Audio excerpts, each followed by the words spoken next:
बदलापूरच्या दुर्दैवी आणि संतापजनक घटनेनंतर प्री प्रायमरी शाळा लवकरच कायदा करून शासनाच्या अखत्यारीत आणण्यात येणार आहे। याबाबत सरकारनं अभ्यासगट तयार करून मसुदा तयार करून कायद्यात रूपांतर करणार असल्याचं राज्याचे शालेय शिक्षण राज्यमंत्री पंकज भोयर म्हणाले।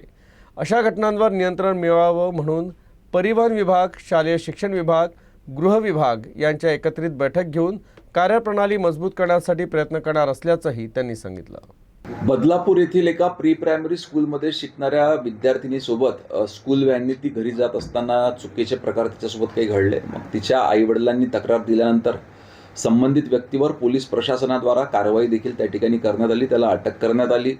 त्या व्हॅनचा परवाना रद्द करण्यात आला। व्हॅनवर फाईन देखील त्या ठिकाणी ठोठावण्यात आलेला आहे।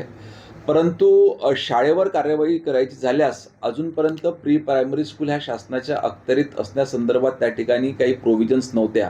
ही बाब माननीय मुख्यमंत्री महोदयांच्या निदर्शनास आपण साधारणतः 7-8 महिने आधी आणून दिली आणि त्यांनी तातडीनं प्री प्रायमरी स्कूलच्या संदर्भात एक नवीन कायदा तयार करण्यासाठी शासनाला सूचना दिलेल्या आहेत। लवकरात लवकर ह्या संदर्भात कायदा तयार करून राज्यातल्या सगळ्या प्री प्रायमरी स्कूल ह्या शासनाच्या अखत्यारीमध्ये येतील।